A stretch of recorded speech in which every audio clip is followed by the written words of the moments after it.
depends on how well we manage our food, water, and energy.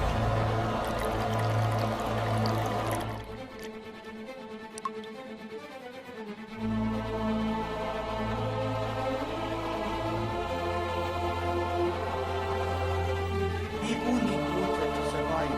Without water, survival is impossible.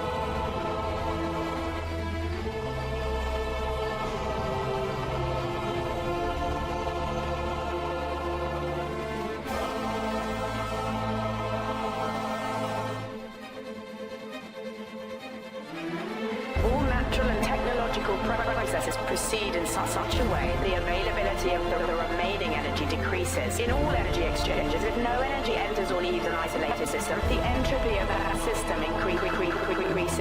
Energy continuously flows from being concentrated to becoming dispersed, spread out, wasted, and useless.